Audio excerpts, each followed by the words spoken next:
کے بعد تھوڑی سی ڈیٹیل پڑھیں گے اسراء اور معراج کے بارے میں. اس کو اس وقت اس لیے لایا گیا کیونکہ جنہوں نے ہسٹری لکھی ہے رسول اللہ صلی اللہ علیہ وسلم کی سیرت کو مرتب کیا وہ اس کی ڈیٹ کے بارے میں ایگزیکٹ نہیں معلوم. کچھ روایات میں آتا ہے کہ وہ 590 میں یہ واقعہ ہوا، کچھ میں آتا ہے کہ 12 اور 1390 کے بیچ میں ہوا، اور مختلف اس میں نریشنز ہیں کیونکہ رسول اللہ صلی اللہ علیہ وسلم کی جو لائف کو اور ان کے ایونٹس کو کمپائل کیا گیا ہے وہ آپ صلی اللہ علیہ وسلم کی ڈیتھ کے 100 ایئرس کے بعد کیا گیا، تو اس میں چانسز ہیں کہ ڈیٹیلز بالکل ایکوریسی کے ساتھ ہمارے پاس نہیں پہنچی. اور ڈیٹس کو مخفی رکھنے میں اللہ تعالیٰ کی یہ حکمت بھی ہے کہ پھر ہم ہر دن کو سیلیبریشن کا دن نہ بنا لیں، جیسے کہ شب معراج لوگ سیلیبریٹ کرتے ہیں رجب میں کسی ٹائم میں، لیکن ایگزیکٹ سرٹن نہیں ہے اس کی ڈیٹ یا اس کے منتھ یا ایون اس کے ایئر کے بارے میں بھی کہ یہ کب ہوا. تو اسراء اور معراج دو چیزیں. اسراء وہ سفر ہے رسول اللہ صلی اللہ علیہ وسلم کا جو کہ بیت الحرام یعنی خانہ کعبہ سے بیت المقدس تک کیا گیا، جسے مسجد اقصیٰ بھی کہتے ہیں، اور معراج وہ سفر ہے جو کہ مسجد اقصیٰ سے آسمانوں تک ہوا. تو اس کا جو اسراء ہے یعنی خانہ کعبہ سے بیت المقدس تک کا سفر، اس کا ذکر سورہ بنی اسرائیل میں، اور اس سورت کا دوسرا نام سورہ اسراء بھی ہے، اس میں ملتا ہے سبحان الذی اسریٰ بعبدہ لیلا من المسجد الحرام الی المسجد الاقصی الذی بارکنا حولہ لنریہ من آیاتنا، کہ پاک ہے وہ ذات جو اپنے بندے کو راتوں رات لے گئی مسجد حرام سے مسجد اقصیٰ تک، جس کے ارد گرد کو ہم نے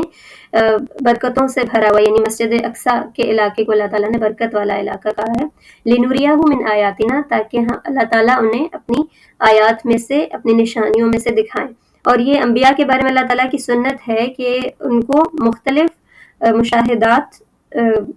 کروائے جاتے ہیں کائنات سے ریلیٹڈ، اور مختلف نشانیاں ایسی دکھائی جاتی ہیں تاکہ ان کے یقین میں اضافہ ہو، جس کو عین الیقین کہتے ہیں کہ دیکھنے کا، مشاہدہ کرنے کی حد تک کا یقین.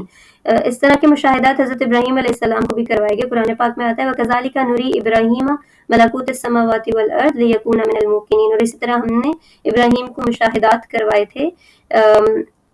آسمان اور زمین کے، تاکہ وہ یقین کرنے والوں میں سے بنے. اور حضرت موسیٰ کو جب اللہ تعالیٰ نے وہ نشانیاں دی، ان کا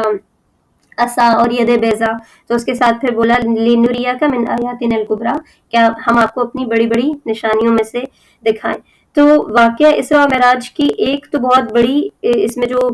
پوشیدہ حکمت ہے وہ یہ کہ رسول اللہ صلی اللہ علیہ وسلم کو عین الیقین آ جائے، وہ اپنے سامنے ان چیزوں کا مشاہدہ کریں اور ان کے قدم مزید اس چیز پر جم جائیں، اور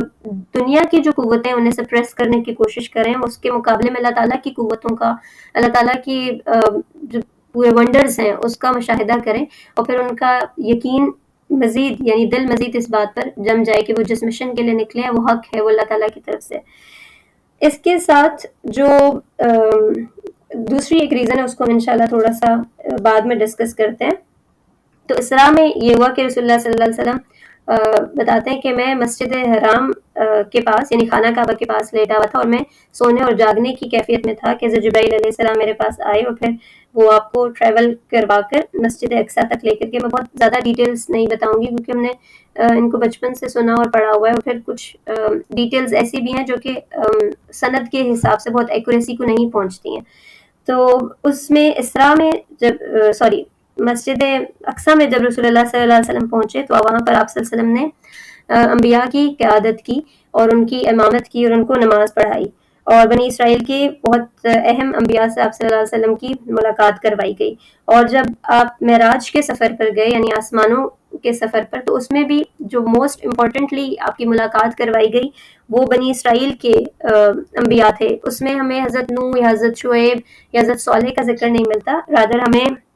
حضرت ابراہیم، حضرت زکریا، یحییٰ، حضرت عیسیٰ، حضرت ہارون، حضرت موسیٰ علیہ السلام کا ذکر ملتا ہے. تو جو میں آپ کو دوسری حکمت بتانا چاہ رہی تھی اسراء اور معراج کی، وہ اس میں یہ ہے کہ ایک تو رسول اللہ صلی اللہ علیہ وسلم کی دل جمی اور آپ کو ایک عین الیقین اور مشاہدہ کروانا، لیکن اس میں میسج مخاطبین کے لیے بھی تھا. مخاطبین کون ہیں؟ جن کو ایڈریس کیا جا رہا ہے، ایک کفار مکہ اور ایک یہود.